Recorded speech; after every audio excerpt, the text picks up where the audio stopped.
wouldn't kill you. We'd play some competitive sports once in a while, would it? Oh, would that make you love me? Okay, cool. Well, your title is called Holy Grail. Okay, what does that mean? Why'd you name it that? So I've always been like, I guess, a student and athlete that uses goals for my weeks and to like kind of outline the way in which my week is formatted. So I found like Holy Grail to be interesting because like the definition of it is anything that is easily sought after. So it kind of like shows something that you're pursuing, that you're like eagerly pursuing. So I thought that kind of like matched the environment of having goals. Right. Like the ultimate pursuit of like something. Yes, and it like just clicks well with goals because of course you're going to be pursuing something that's like the reason of having goals, right? Like you want to follow up with it and like push through to pursue that goal. So Right. It's like the ultimate thing to achieve. Yes, to exactly. attain. Yeah. Yeah, that makes sense. So Yes. goal setting is your thing, and it's your hopefully your contribution to the team. it is. And so I guess you've always done that. Have you not done it but realized it's important? Like, why did you decide that that would be your team thing? I've gone through stages where it's like I'm doing it and then I'm not doing it, and I just find myself to be a lot more successful when I do it, and when I like have that outline for my week. I started off just writing it like on my calendar. I'd write it like I have a paper calendar, so I'd write it on like the top of each week, and I would just be like, today's gonna be a great week, and I'm gonna work on like this and this and this, or I'm gonna do this and this, and like those were like the big pictures of the week instead of just like the days. And like with that, I would have like micro goals, I guess you could say, which I would do like every day, and it was kind of like almost a checklist, but I feel like it's a little bit more than that because it wasn't just things to do. It was like things to do with a process, if that makes sense. Okay. Yeah. Okay. So paper calendar girl. Oh yeah. Yep. Every day. Does Can't it function does it without ever like how often do you see that calendar throughout the day? Probably 2 to 3 times a day, I'd say. Because I'm a big like calendar on my phone person, and Yeah. I write tasks on my calendar, and it's helpful because I'm able to like reference it at any time, anywhere. But is there something about the paper that is helpful to you? Like, do you just like the aesthetic of it? Like, why do you use that? I used to always decorate it with like my highlighters and my pencils and stuff, especially for holidays and like trips or whatever. But I've kind of backed away from that because I don't really have time to do that. I don't really care about that anymore. But I just like seeing and like feeling my handwriting, so I can like actually keep the visual of what I need to do in my head. It just helps to be organized and to, just have it in front of me and carry it with me. I don't know. Just, I've always So done it. you like to write stuff down, I do. and do you take notes on paper like that? I used to. Now I kind of like just putting it in a Google document because it just works better for me. Right, right. Well, by the way, we had actually, people ask some questions. So I'll ask you some of those.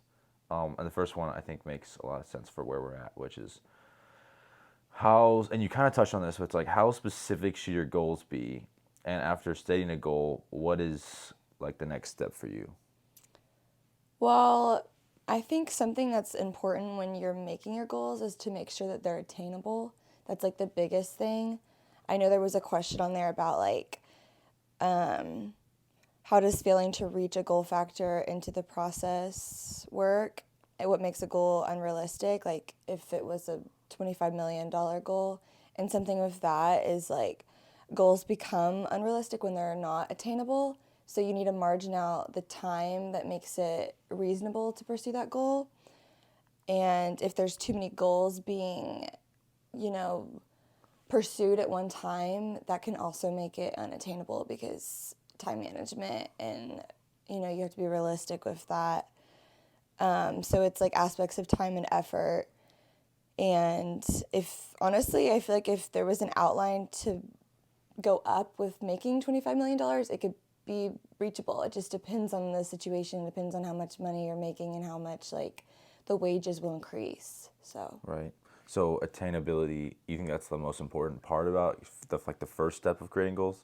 I think that and time management. Okay.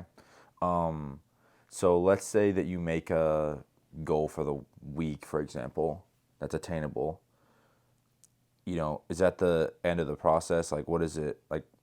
I guess walk us through like what you do about kind of having an idea for a goal, making it into an attainable thing, and then what? Well, you have to have drive to do that. You have to have like something in you that wants to do it. So I'm trying to think of an example of a goal that I feel like most of my goals are like obviously school and volleyball based. So if something like I wanted to do, one of my goals this week was to do huddle and to do catch up on all my missing assignments and email my professors, which are I consider micro goals because those are very reachable, I think, for anyone to do. But I wrote out the time to do it. I'm like, if I do have time to do my homework and stuff, I'm gonna write out like hourly what I do and like how much time So you wrote out like it'll a take. schedule. Yes, Okay. yeah, I do that every day. So I could do like 30 minutes to email professors and then like 15 minutes to check if there's responses and to / do other stuff and write out my goals. So I guess just to make sure that you have the time to do it and then to actually like eagerly pursue the goal, which is why I think the Holy Grail is interesting because it's like literally the same couple words that have to correlate with both goals and Holy Grail. And then to actually like do it and to drive to push through it. Right. So, okay, so thinking of something that's attainable and then basically designing your schedule to fit with the pursuit of that goal. Yes, and then to like actually like move with it, not just like, I feel like goals became so important in my life to mark like my calendar and to like outline my week because I used to procrastinate a lot in school. And so now like this leads me with like a plan, like a game plan that like I actually have to do or I'm gonna be behind. Yeah, that's good. But so what about like big goals, like long-term goals? Like how often are you goals. doing that? Or are you mainly doing week to week? I'm mainly week to week. I'll have like So like you don't have any some, but goals for the semester. I mean, I guess my bigger goals, they're not like huge goals, but my bigger goals is to, have a 4.0 GPA. I had a 3.8 last semester, so I want to like bump it up. And then to, feel like I'm performing well in volleyball to keep my shoulder healthy, to keep maintenance with that, like icing it, stretching. So why don't you treat your long-term goals the same way you're treating your weekly goals? Because I feel like there's more intact with your weekly goals. You have to like do the little things because that's where I get overwhelmed. If I look at the big picture versus the day by day, I like won't do it. Like it doesn't click, it doesn't work. I'll get overwhelmed and I'll like forget and procrastinate. I made a system, I feel like, that I like have to follow or it doesn't work. So the longer term goals, you feel like it's too hard to like plan that. It's too stressed, like overwhelming. I feel like it's almost like a paper. Like, you have your outline and you have your main topic and then you have your body paragraph and like your point one and then the reason and the point two and the reason like within the body paragraph. So I feel like if I'm working on that body paragraph, I can't keep thinking about the main idea if I have to work on like the micro details. Yeah, that's really interesting because I would almost argue that you do have to think about the main sort of thesis you're trying to achieve as you're writing the body paragraphs. That way it all is tethered together. I don't disagree with the idea that, thinking about weeks, obviously those will compound into months and years. And Yeah. so if you're really purposeful about your weekly goals, then they can, I think, promote long-term goals. But like if your weekly goals are, to get caught up on your assignments and do these things, like obviously those things promote and push you towards that 4.0 thing. But I wonder because I don't, like I, actually don't have a lot of, I'm sort of the opposite. I don't have a lot of I don't really make weekly goals. I do like tasks, like things I need to do. But I feel like I have a lot of like long-term goals. Like I think about seasons and I think about years.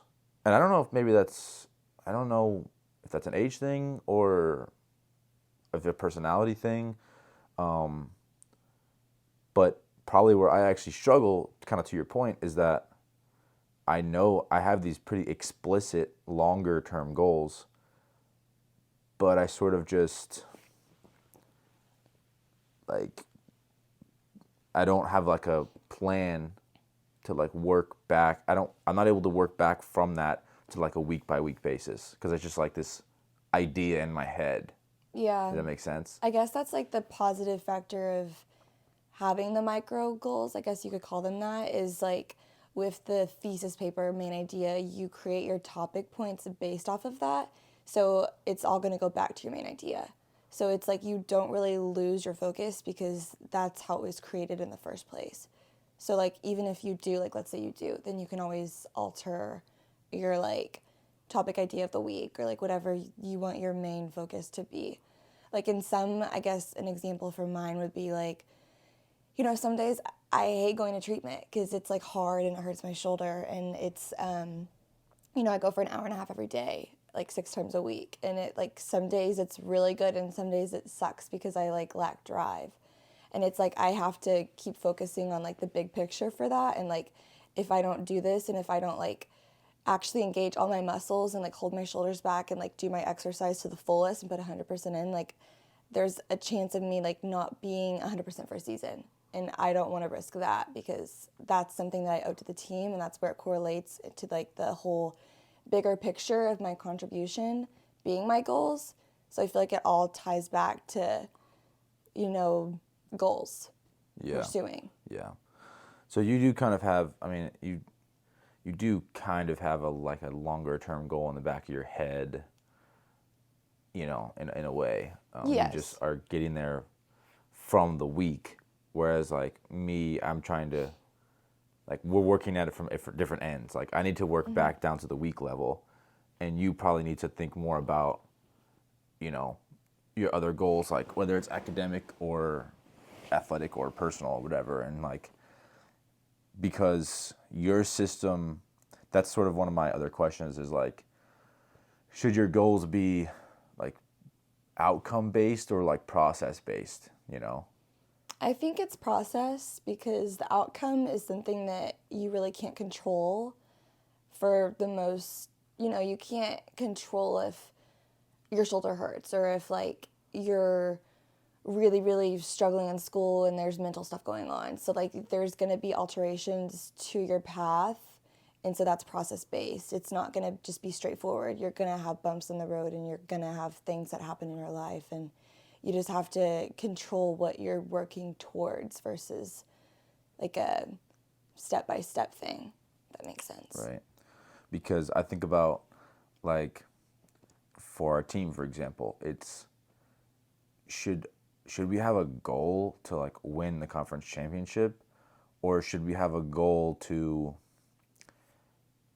as a team become better at this thing or work diligently on this thing, like, or both? Like, does that make sense? Like, which is the way that's going to promote doing, like, becoming the way we want to be, you know? I don't think it's bad to have the goal to win the conference championship.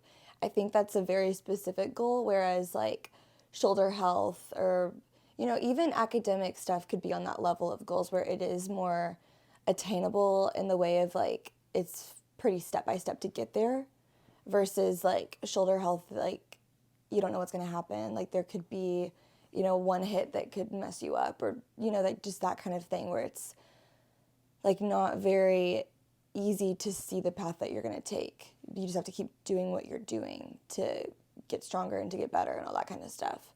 So I don't think that's an unreasonable goal. I think there could be both process and outcome goals with that. Right. So maybe it's like your long-term goals are like outcomes that you want, and as you work back down to like the month or the week or the day level, like maybe your goal should be process oriented so that it they're attainable, those goals are winnable, and those processes promote the bigger goal, the bigger Yes. outcome. Yeah, it seems And there like. could even be like, I feel like there could have been a micro goal for the past couple of weeks of like hand setting for us, because I feel like we've done a lot better at that, and like faster releases. Like that could have been like something to check off easily, because I feel like we've all gotten better at that and using our legs. And I don't know, that could be a small example of something that I feel like we've done good as a team. Yeah, I definitely think about that. Well, I think two different ways. Like, there's like the way I think about myself as a person and my goals, and then I think about the team. I think with a team, it's easier to think about goals as a coach, because it's easy to see like what we've been working on for opening weekend, like is playing aggressive, swinging hard, setting aggressive, challenging the block, like just like a theme and a goal to like play a certain way, and that changes week to week. You know, we'll play opening weekend, and then we'll learn a lot about ourselves, and then we'll create like, or I'll create, or our coaches will create a new sort of like, okay, these are the things that we need to be better at or fix or shift throughout this next week. So I think that does happen on a week to week basis. And I guess I've always wondered if, like, do you think that when you think about the team, for example, do you think that it makes more sense to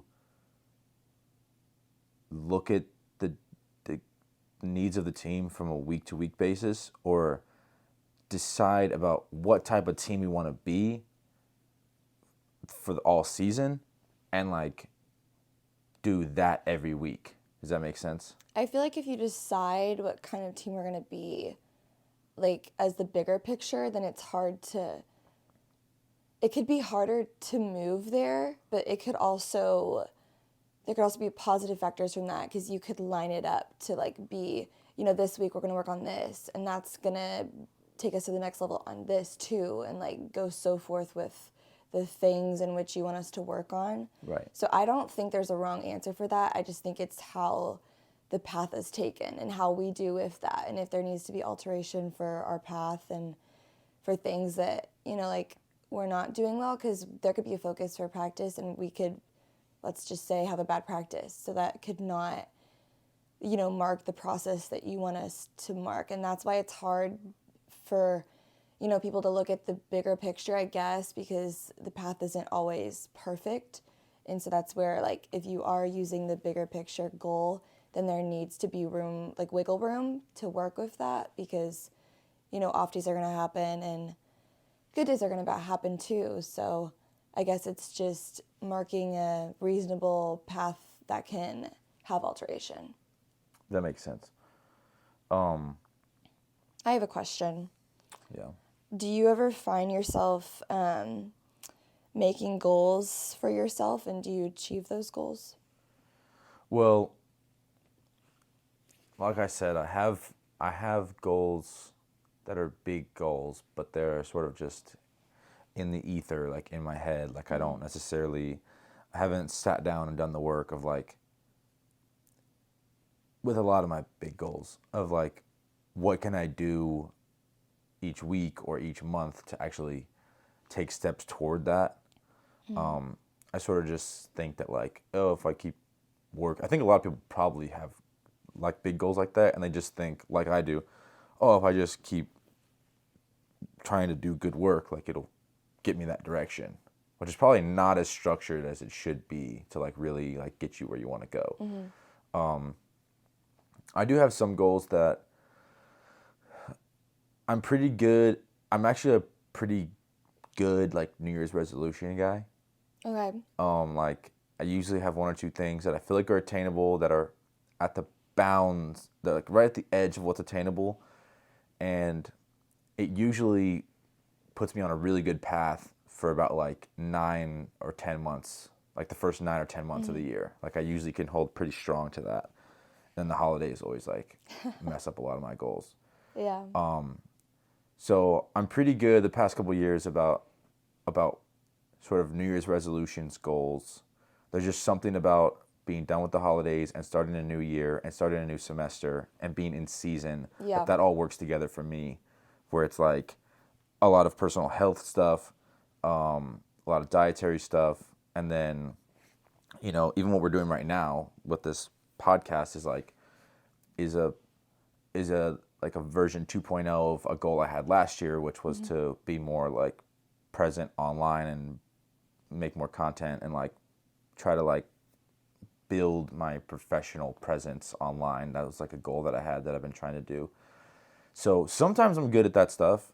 Other times I have like career goals and I just sort of like get in these moods where I'm like sending emails to people and like writing things and like connecting and networking. I get on these like streaks of doing it.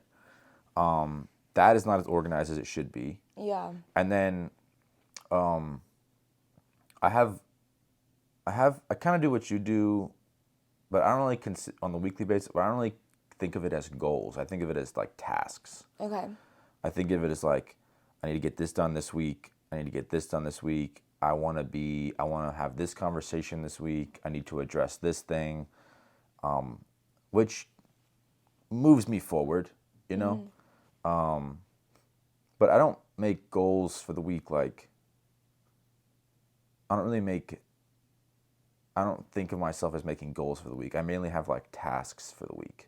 Yeah, I feel like that could work like too as a micro element of what you want for the week, or like, a daily task, which is, I'd say like that's involved with my schedule too, for sure. There's a really interesting like concept that I don't know if you ever heard of like microdosing, but like well, it's like it can mean a lot of different things, but it's basically when you do like really small like doses of things. Yeah. But like really consistently. So like a big thing that I've been following like on social media is like people talk about doing like microdosing like workouts, or doing like I think they call them dailies. So it's like if you do like 10 push-ups a day, then it's like you'll have done whatever 700 push-ups a week. Huh. So it's like, and 10 push-ups a day is like easy. It's kind of why like when we do push-ups as like punishment for losing push-up drill, it's like you'll probably have done a fair amount of push-ups by the time practice is getting over. stronger. And so it's like the idea of microdosing is interesting to me as it relates to goal setting, because it's like, if I want to, you mentioned like spend 30 minutes, whatever, sending professors emails or something like that. Like that's kind of like microdosing in a way. Like, and I think that might be a potentially really valuable tool for people pursuing long-term goals, big goals. Like I want to write a book, or I want to be published or something like that. Like, well, if you write for 10 minutes a day or whatever, like that adds up. Right. I've been trying and failing recently to read every day. And I'm like, I can't, my attention span has like been absolutely ruined by just like social media now. Yeah. Because I used to read books like a lot more. And now I have a ton of books that are really interesting that I haven't read yet. They just keep stacking up. So I've been trying to like read a chapter, Like a chapter a night? Yeah. Or, okay. Yeah. A chapter a night, which is like, or even just a few pages. Right. Because that's sort of all that I have the attention span for now. And if I can get more consistent at that, then it's like, then I can actually have read a fair amount of books probably by the end of the year. Yeah. So I don't know if you ever think about, maybe you never known the term, but like I don't know if you've ever thought about that idea, like, oh, if I just do a micro dose of this thing each day or each week, like it's actually it's kind of like, I don't know what I'd be curious to talk to, say, like Liv with like the rehab process, which obviously you do rehab, prehab. Yeah, but she had surgery. Right, but like when you have surgery, like it kind of may feel like you're microdosing, because on the day-to-day basis, it probably doesn't feel like you're getting better. Like, right. It's kind of just like, you don't really notice, but then all of a sudden, you're She's healthy showing up again. to practice and she's killing it. You're healthy again. Right. So have you ever thought about that concept with like taking a big idea or a big goal and like microdosing it?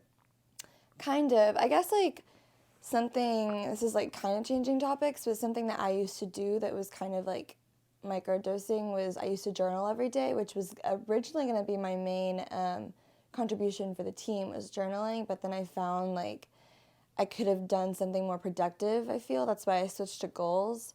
And I used to just journal about like, I guess just things that I wanted to work on or things that I was doing well and kind of goals, kind of not, kind of personal life, like that kind of thing. So that I actually used to do. I started at 5 minutes a day and it was really hard. And then I moved to 10 minutes a day. And then I kind of found like a happy like 7 to 8 minutes. So I guess like that's kind of an example that could maybe give you a baseline for the book thing is to like give yourself a specific time versus chapters. I feel like it's easier to work with time because you have it marked down versus chapters. Like, you know, you could think in your head like this is going to take all night or like this sucks, but time's going to go by faster. If that makes sense. Yeah, And it's then- interesting because Yeah.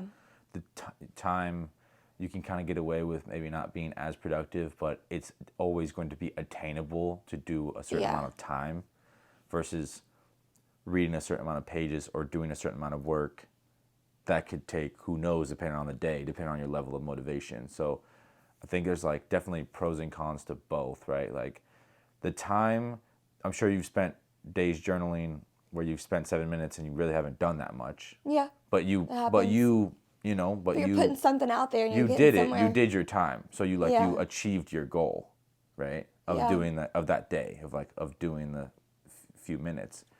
You know, on the other hand, there's also like,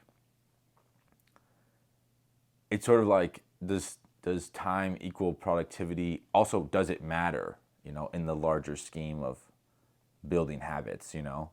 Like, Yeah. You know what I'm trying I to hear say? you. I think it's like when you're in the place of like let's just say like little drive or you just you just feel you don't feel like doing anything, it can help because it gets you somewhere. So you're Yeah. maybe you're starting at 0 before, but if you can just do 5 minutes and if you can add on to that, you're gonna keep going up. Yeah. And that's how I reached those 10 minutes. And then I found like that happier place. Whereas, journaling is all like obviously different than reading. I'd say reading you'd want to do longer than 5 minutes, but it at least gets you somewhere. So that's Yeah. where it could, I guess, become an important tool. Yeah. No, it's like habit building for sure. Yeah, exactly. What one question that someone asked was, how important is it for your personal goals to align with your team and program goals? How important is it for your personal goals?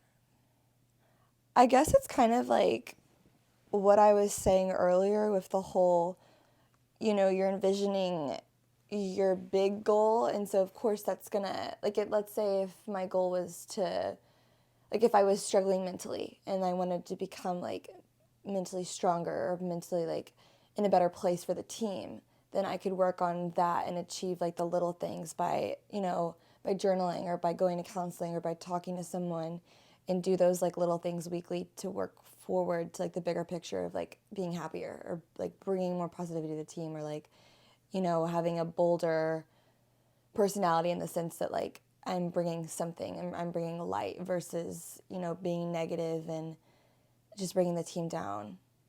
So I guess it's just to be a better person for myself and to, me being the best version of myself is only going to benefit the team because they're seeing me as in the, what am I trying to say? Like the brightest light that I can be. Right. So the idea is that if you, and I don't mean this in a bad way, so if you basically work on being the best you that you want to be, that will make you the most valuable to an organization that you're a part of. I don't think it can do any damage. Right. That's how I see it in my eyes because I think for me it keeps me organized. It keeps an outline in my head for micro and bigger goals. And so how can that be bad? Like, Yeah. what do you think about that? Yeah, it's interesting because I think like the maybe like the coach's answer to that question is like that it should align. But I think that's a really fair argument, is that it may be okay to have selfish goals, because if they make you who you want to be, then theoretically that person is going to be more valuable to the team because of just you being a better version of yourself. Does that make sense? The other argument, I guess, would be like something that I do a lot, is that I feel fueled by the team, and I feel fueled by my responsibility to the team and my just being on the team, if that makes sense. So I allow my role in the organization, and not just as a coach, but like to sort of empower me to have specific goals. Like, honestly, one of the biggest reasons I work out the way that I do is kind of like for the team. I like want to be like in shape for you guys. I want to be able to play with you. I want to be able to, like, you know, be an I see what you're example. saying. It like sort of like motivates me and empowers me to. It gives me drive that I don't necessarily have for myself. So you're taking like the team, you're putting them in a light that motivates you. Is that what you're saying? I'm allowing like the team to sort of create goals for me. Like, you guys aren't telling me to do that. Right. But like, another thing is, I'm not naturally like super organized. And you guys feel that a lot, but I'm constantly trying to be more organized and to communicate more consistently, because I know that that's beneficial for you guys. So like, I feel like driven by the existence of our team to like, it gives me goals. Like, it gives me goals. Right. Does that make sense? Yeah. I mean, so it's almost like two really different ways to approach that question, is like, should you think about the team when you're thinking about your goals? Which you kind of do. I think I do, but I think I could do better at that. I think I could be, that's something. I guess one of my goals too is to get more sleep, which I've been doing really good at, and it feels amazing, because in the fall I was struggling with sleep. I was getting like 5 or 6 hours of sleep. And so I remember having a discussion with Sophia about that. And so like, that's kind of part of why I formed that as my goal, because I feel like it kind of comes back to like the best version of myself when I'm like sleep deprived. And I know a lot of girls like have that issue being a college athlete, and, students in general. But I guess, that's kind of like the team, because she told me, but also maybe I could have made it better by like asking everyone, like, how could I do this? And like, how could I make it harder or, better, stronger, that kind of thing. Yeah, like, how could you make it more of a return on investment for the team? Right. That's right. like, when we initially did all of our individual like goal things, the first round, it was super random. Yeah. Right? It wasn't like tied to the team in any way, which agree. was like, okay, cool, like, but if there's something that you can do that benefit, if you can hit the cross section, like that image that I sent, the cross section of like individual sacrifice and team goals, if you can find something that aligns with both, then I think that probably is the sweet spot, But there's, like you said, I think that's a really interesting argument about just making goals selfishly, and then if it making you like who you want to be, then that's going to benefit us just by you being better. And I think a lot of girls have that kind of outlook for their goals. Like, I know Abby, like my big sis, hers is to stretch and hers is to do the book report. So that's bringing light to her, which, like, for the book report, which I feel like makes her like a better person, and like she's, putting her time and effort out there to do that. And reading is obviously something that she loves and that she like is passionate for, and then she's sharing that with us, which makes it relevant to our week, and like we acknowledge everything that she's saying, and it like brings a lot to our week. And then her other one of stretching it benefits her by, making her more loose and more malleable as like a player and like, for defense and stuff in practice. And then it also, that helps the team because we don't, we want everyone to be like the lightest that they can, like to move better and to, just be fully stretched. Yeah. So. Yeah. One last question from just that people have submitted is like, what happens when you reach your goal? I feel like it's just one more step into like, well, it depends. Is it, I guess for me and my outlook on like the whole like goal basis would be to reach a micro goal because my, bigger goals are, I'd say, semester to yearly. And so it's just one more step to like reaching that. It's just, I feel like it's like a little step at a time and then, maybe it's down a little bit, but then it keeps going up. So you're saying the way you think about that is, okay, I did my week. How can I like crank it up a little bit more next week? Exactly. So it's just very sort of process oriented. It's very like next step, next step, next step, next step. Yeah, I see it very process orientated because I get really overwhelmed with that kind of stuff. And so if I do look at the bigger picture and like I see all of these things on my plate, I won't do it. So I have to really like almost avoid that. Like So I'm have like like a thinking narrow about view. it, but yeah, exactly. Yeah. Yeah, that's interesting. I guess I always wonder what it's like for people that like win the national championship. Yeah. Like when that's surely one of their goals. They win it, and then what? But they must have I'm like thinking about that, and they must have steps to get there, right? Like they can't just For go sure. from 0 to 100. For sure, but to the question is like after. what happens for a major goal? Like if you achieve a major goal, like what do you do after? I mean, like to step it up to yeah, see like what's do you next. step it up? Do you feel satisfied? Do you feel that you want more? Will you ever be satisfied? Like, that's an interesting question. Yeah. It's like if you achieve something major, what is like the next week or the next month like after that? I think it's very situational. It really depends on what your goals are. Trying to think. I guess one of mine for juniors volleyball, because I was obviously a senior last year, was to, hold my own and doing like our BVCA like series because I was like in the threes with K-Brad and most of our games relied on us winning because we were in like that middle ground spot. And so for me, like one of my like I guess micro goals that led to my major goal of like winning, right? That's your goal, but it helped me to think of steps within that. And some of mine were just to work on more ball control, to breathe more, because I was getting served every ball, and to become a better like positionary blocker. And something also, I remember our phone call last year, you telling me that, I could maybe stand out and play more if I became a blocker.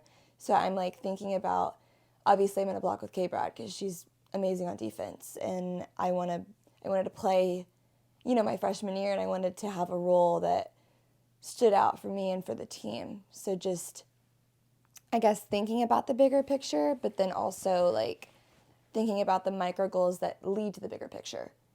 And it obviously paid out because we did really good last year. So yeah, that's really interesting. I think that's a really smart way to go about it because I guess one question that I have regarding that though is that do you ever feel, I mean, because you're always moving the goalpost, right? Yeah. I mean, you're always like, okay, I did this, now I gotta do this, now I gotta do that. Next. You feel like you have a natural enjoyment of that process? I feel like I do. I feel like I've always kind of been like that with Drive. I guess an example of that was during quarantine, when all classes were online and all that kind of stuff was happening. And, it was a dark place for a lot of people. I like really enjoyed it because I felt like I could focus on myself. And I feel like I did a lot of meditation and spent a lot of time outside. And, with that online work that everyone hated, like I loved it because I could get it done early. I would get it done on like Monday or Tuesday for the whole week, and then I'd have the rest of the week off. So it was, I don't know why, but you know, this semester I'm also in all online classes, and it's great. Like, I can format my week how I want it versus going to class, and I can do my stuff early. And I don't know, it just works for me. It clicks for some. I know it doesn't for others, but we all have our own way of I guess, doing it. I mean, the idea of like, you know, this coach I used to work with used to always say perpetual dissatisfaction, which is probably not how you view it. Yeah. I sort of view it that way too, where it's like, okay, cool, I did this, but now it's no longer good. Now that I can do it, it's no longer good enough. Like, what's the next thing? Like, always sort of clawing to the next thing.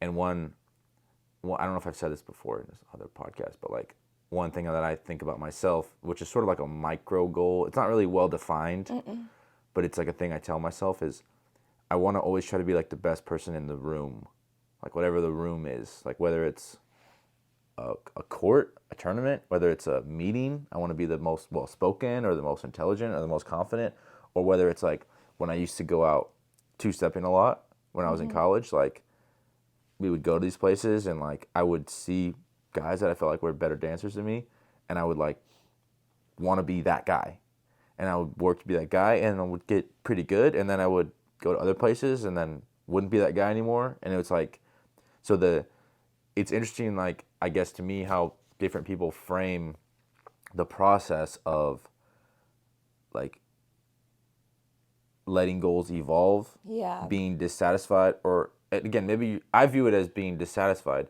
You may view it as like, cool, like I won that week. How do I win next week? How do I win next? Whatever. I don't know. How do you like frame it in your head in terms of like progress with your goals? I guess I frame it as like things that I need to work on and things that I'm doing well, and the things that I'm doing well, I obviously want to one-up them, and like you said, like kind of create that 2.0 version. So that's very like small steps with that, I guess. So you're like just levels to it. It's like I next see it level, very, next level, next level. It's like cool. Beat that level, next level, 2.0, 3.0, 4.0. Kind of thing. Yeah. That's interesting for you though, like the whole, you know, you want to be the best person in the room. Like, do you feel like that's still in play? Like, do you still do that? Yeah, like I feel like I just have a really natural sense of competition with every person that I see, which I don't necessarily know if that's healthy or not, but I feel like it's probably both. I mean, on one hand, it's a huge driver for me. Yeah. Because I look at people and I just immediately think, in what ways can I be better than them? Do you feel like that's egoistic, or is that like... Egotistic? Yeah, but it's because I always look up to people that I feel are, and I don't mean better, like no one's better than the other person, but like I look up to those people in the room. Like when we're in, you know, when we're at a tournament and there's a guy that's like really good that's playing, or I'm playing against, I admire that person. Like I look up to that person. I want to be that person. So you don't feel like it's out of spite. You feel like it's out of drive. No, yeah, it's definitely not out of spite. Like I don't want to like put them under me. Okay. I want to be that person because I recognize that I envy that person. Like envy the people that are at the top of the room, you know, like metaphorically, like, you know, on a team, the couple people that are like at the top of the team, like I want to be one of them. I want to be one of those people. Yeah. For everything, like when I'm in a Zoom with the coaches in our conference, like, or we had a press conference for whatever the Sun Belt stuff, right? And it's like I wanted to just have the best statement. Like I wanted to be like the person that people were like, oh, like that was really well said, you know. So I definitely don't like want to climb over people because I want to put them under me. It's more just, that's why I like, because if I wanted that, then I would stay, like once I got to a level that I was better than people, I would stay at that place. Yeah, right. If that's what I wanted, There's I would stay there. always someone better at right. something. I mean, the reason that the way that I learned volleyball basically was through that process. Like in like club volleyball, like in college, like I wasn't, very good, and the people were better than me, and there was one or two guys that really knew what they were doing, and I was like, I didn't like being who I was when there's these like really good guys there, so I wanted to become those guys, so I like worked to become that guy. So you're working to become like, do you see it in a sense of working to become someone else and better than someone else, or working to like be the best version of you?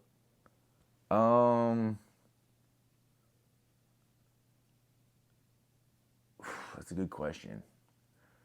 I don't know. I never thought about that. I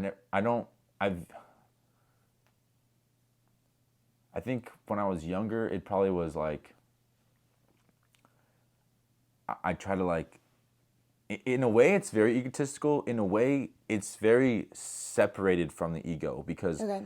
I don't like cling to any specific version of who I am, if that makes sense. Okay. I'm like, these qualities seem like they are beneficial and important, and good. I want to try to take on these qualities. And then if I'm able to do that and became like whatever, vice president of the men's volleyball club, then it's like I started going to these other open gyms with adults that were like way better than me, like ex-college players and stuff like that. And then it was like, oh, they're doing these things, like these qualities seem like it's like as you move up and up in an environment, the demands of those environments change. So like being a successful club volleyball player, for you, for example, have certain demands. And then being a successful college athlete have different demands. A lot of the same ones, but a lot of different ones. Like a lot of stuff we're doing now, and I'm sure you have experienced as a player, is there are different needs that you'll need to, there are different things you'll need to become good at as a person. No, I agree. Different like relationship things, and like thoughtfulness, intelligence, and intent is like the demands are different. So I just view it as that, like as I notch up next levels, because I think of like rooms is my levels. Okay. Like, cool, I was on this team, I became like the best person on this team. Now I go to a team where I'm the worst person, and then try to work your way beat up. that level. And so I think each level you get to like demands different things, So do you see yourself as like kind of like having a toolbox and like taking like tools from this person and this, and like just working up and gaining more tools? Like, is that kind of like a way to word it?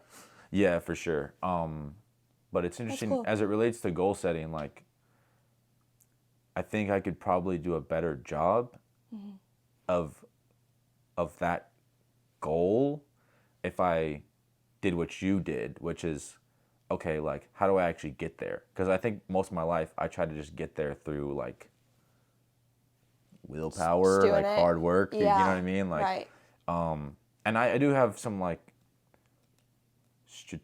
I have like a strategic approach to it. Like I look at it like, where's the opportunity here? Like, where's the opening in the market to be good at this thing? Like, what strengths do I have? But I never really boiled it down to like, okay, well, this week, what can I do to like get me that direction?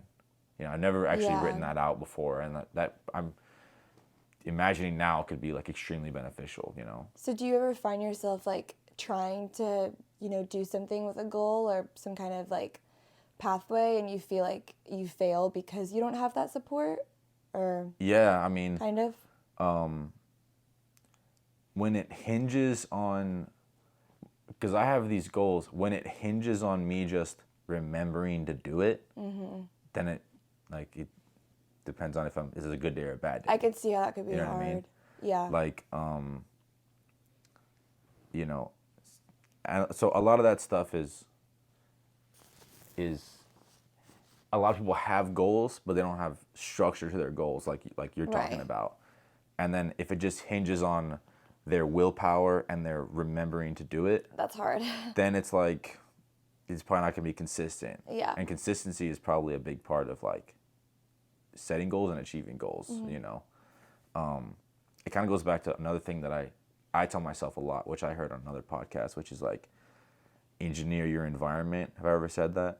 Have you ever heard me say that? I don't think so. So but it's like a big goal for me is like being in shape, right? Yeah. So like I used to have a lot of trouble like going to go work out because it would all hinge on me remembering to go, Yeah. wanting to go, making the effort to go. Like that's hard. I don't actually have a lot of discipline with that. So what I did was eventually is I started buying some stuff to like have at my house to work out at. That way like I'm removing some of those barriers to achieving that goal. Like the barriers being my willpower, Right. my remembering, my making time to go to the gym. Then it's right in front of you. Like yeah. those are barriers, and those are a lot of people's barriers to their goals. There's like, Yeah. oh, let's say they want to make good grades, but if they haven't, if they just said, oh, I need to remember to study tonight, it's like something could come up. They could have a long dinner. They could feel, whereas what you do is you're engineering your environment. You're creating a schedule that's like, I'm creating a space and designing an environment that promotes the behavior that I want to do, right? An example of that too is, I think it was last week or the week before. No, I think it was last week. I put, I have like 7 hours of sleep as one of my goals, but I specifically put going to bed, I think it was before 11 or 11:30. I think it was 11. And then I put waking up at 7:30 on days that we don't have a lift. And I did that a lot in the fall because Toby told me to do it with time management and stuff, and it really helped actually. So during the fall, I would actually wake up at 6:30 on the days that we don't have lift.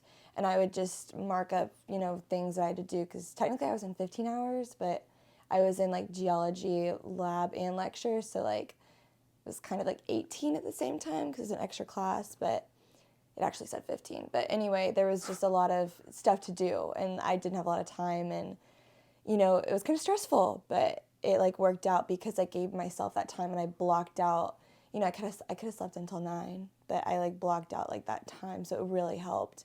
And so now during the spring, for me, I don't have as much drive during the spring, like during like not, I guess towards the end of the spring I do, but it's during January and February where I just feel like I'm always at kind of a low point for me, which like maybe will be different for other people, but for me, I feel like I'm not 100% with my drive.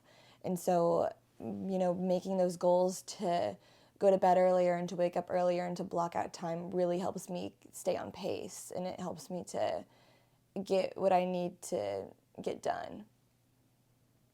Yeah, why do you feel like that is in those months? I don't know. It's kind of... Because I'm the opposite. Really? January and February, I'm like a New Year's resolution guy. Yeah. So I'm like, I kill it in January. That's good. So why do you feel like it's not that way for you? I guess because it's right after Christmas. It's just kind of depressing for me. I don't really know. It's just always kind of been like that. And then, my birthday is in February and the weather is always bad. And I guess it's like little things that I let control me where I need to control them. So that's definitely something I need to work on. Yeah. But yeah. Yeah, that's interesting. I mean, I think the biggest things so far that I think are interesting are I had written down like macro, meso, and micro cycles, that's like a training thing, like Okay. For like strength training or for coaching is looking at like, a macro cycle would maybe be like a season, a meso cycle would maybe be like a month or something like that.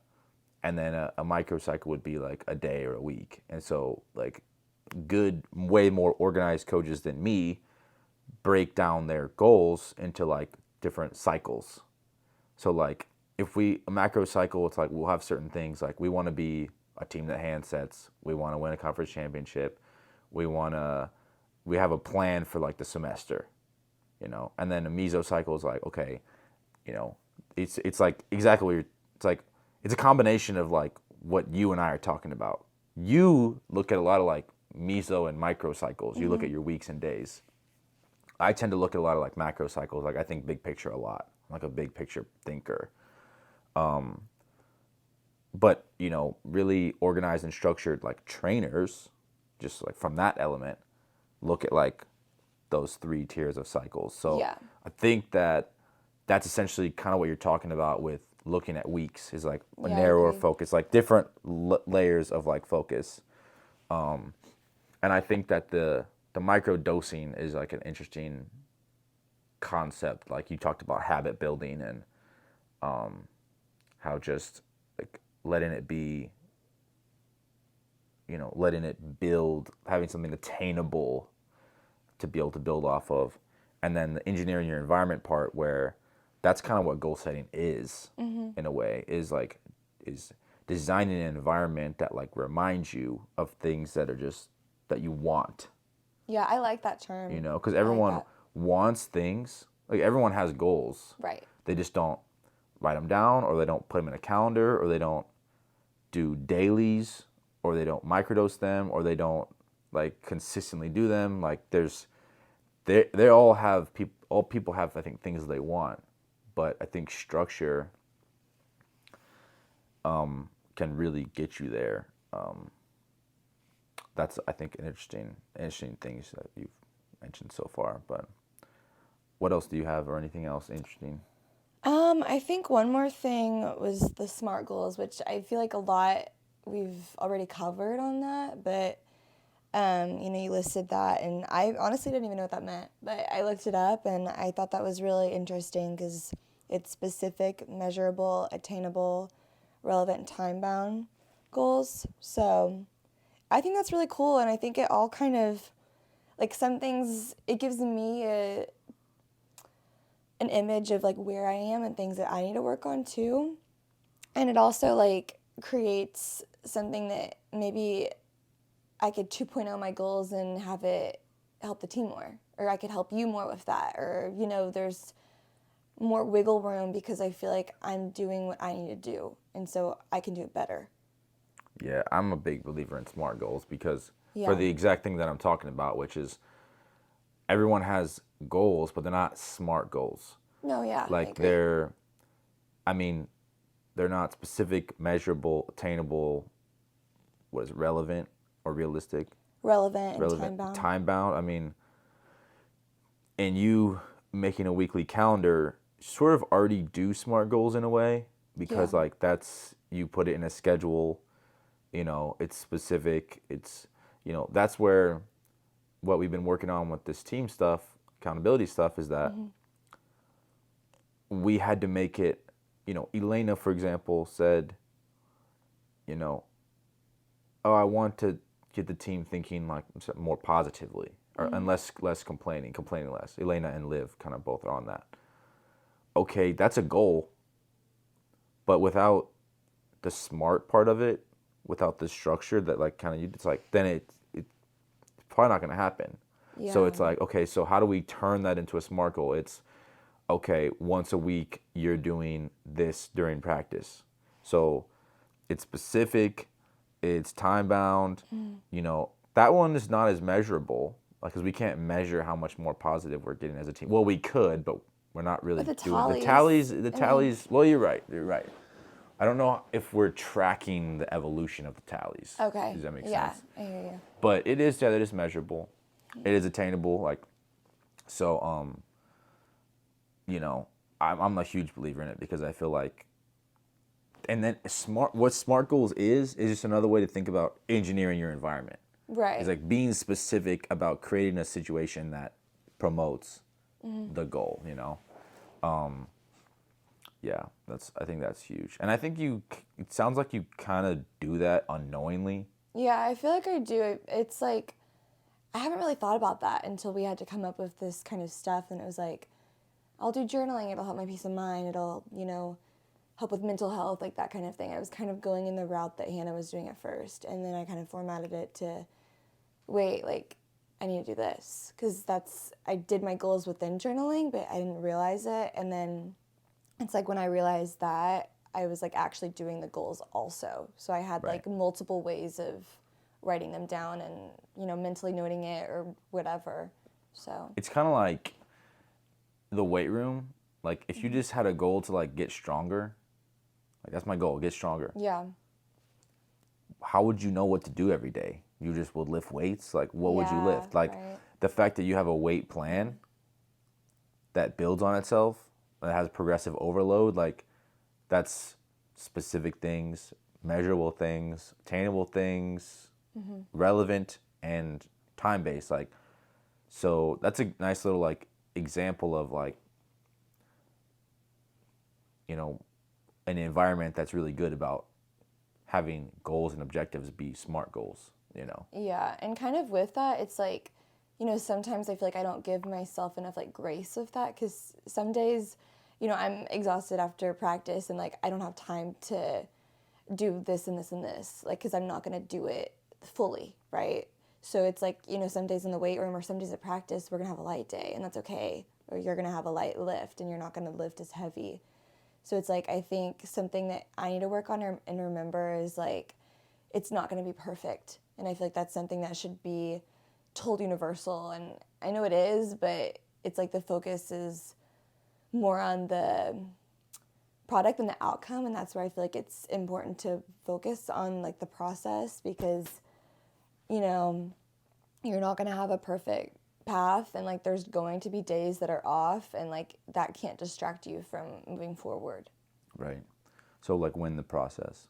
Yeah. I think that's the most important in my eyes, at least, and in my path. Do you ever, so when you talk about falling short, do you ever, like, how much grace do you give yourself? Like, just in general, not you, but like, how much grace should one give themselves when they are failing to like achieve their goals, weekly goals, whatever, like, you know, because if you give yourself too much, then it's like, Yeah, you can't give yourself right? too much, but I guess an example of this could be like last night I wrote down to do like, I mean, this is more of like a task type of situation, but I guess it could work too. But I was going to do my, I think it was management. It was my fashion. It's like fashion, but it's like history of fashion. So it's not fun. I mean, it's fun, but it's just a history class. It's a lot of reading. Yeah, I took a fun. history of music class in college, and it was fun, but it wasn't as fun as you I would thought think it was going to be so fun. The book I got is like this thick. I kid you not. I kid you not. Anyway, so I was going to do my chapter 9 in 10 discussions, which is like 800 words each, ish. 600 to 800 words each. And then I was also going to do my like quiz. And then I did my quiz and I was like, I'm so tired. Like, I can't do it. So then, you know, something that I could do is like wake up early the next morning, which like I didn't do. I didn't wake up that early, but I'm going to do it later today. So like, I guess it's just formatting it into, you know, playing catch up when you need to, and like, you know, working harder. Like, because I didn't do that, I'm probably going to have to do it on Saturday if I don't do it today. So it's like, you know, your pathway may have consequences in time, and like you may have to work harder some days to make up for that day that wasn't as productive or wasn't as strong in practice or whatever it is. So I think it's just holding yourself accountable to making the next day better, or to, you know, moving forward with more pace on you or whatever it is. Yeah. Yeah, I mean, I try to work out 5 days a week, but a lot of times I can't or I don't. And, you know, I hate that feeling, but it happens a lot. And so I'm like, there's a discipline element of it that's really important for people, to be disciplined. But I kind of do what you said, which is if I miss a workout, I honestly try and do like both of those workouts the next day. Yeah. Which is, it's like, That's it's kinda hard. kind of good, kind of bad. It's like good that I'm like working hard to overcome my lack of discipline, but also like I'm also sort of subconsciously like allowing myself to be undisciplined. Like, Right. Does that make sense? Yeah, I hear that. So that's a really tough thing. Like, it's almost as if we should have goals, smart goals, for our goal setting. Yeah. Does that make sense? Like, if I don't do these things, then this, or something like that. You know, because the consistency is like probably the really hard part about it. You know. I agree. Yeah. Yeah, One that of is the- hard. You go. One other question for you is like, you know, you're talking a lot about school goals, which are, in my opinion, pretty easy to have because they're naturally like smart goals. Yep. Completing assignments, getting certain GPAs, writing certain amount of words, like it's pretty like, I'm curious like, what about goals that you may have that are harder to define? Like, for who you want to be, let's say as a beach player, like, Okay. do you just want to be like, what do you want? Do you want to play in the ones? Do you want to be the best player on the team? Do you not view it that way? Do you just want to be a better version of yourself every day? Like, how do you view something that's like not as easily defined? I think a conversation that we had in the fall kind of helped me to align my goals with that, which, like, I told you in the fall, which I was playing in the threes at the time, that I wanted to move to the twos or, potentially, like, be better. And something that you told me that, like, stuck with me is don't, like, it was something about, like, become a two player, but don't work, like, towards that. Like, you have to work towards what you're doing so that you end up in that place. Like, I know I'm missaying that, but No, I know exactly what you're talking about now. Yeah. I said that don't shoot for the twos. Don't try to play in the twos. Try to become a person that I would put in the twos. Right. So that's, in my mind, that's very process versus outcome. Yeah. So that's something that I need to work on, and like the sense of where I'm going with that. Like, something for me is like, I want to be more competitive, and I want to be like a bolder player on the team in the sense of like being vocal, and like something for me, I need to work on the right shot calls, and I need to I need to work on my volleyball IQ and being more consistent and being like, tougher with serves or topspin or whatever I'm doing. So I guess like formatting all of those together into like the player that I want to be and I want to bring to the team. Right. And so with that should obviously work to move higher in ranks and whatever. Yeah, I mean, that's a really like mature way of going about it, because a lot of players don't, they don't approach it that way. They like, I want to play in the ones, or I want to play in the twos, or I want to be, ranked here, or I want to be better than these players, or I want to be in this area.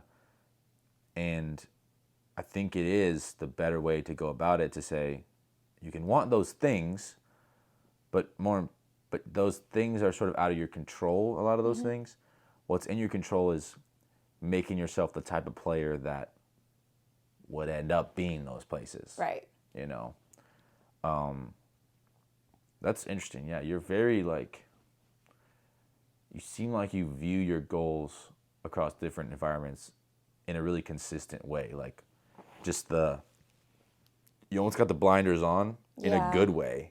And it's like, cool, I'm not like trying to grab the apple from the tree. Like, I'm just trying to level up.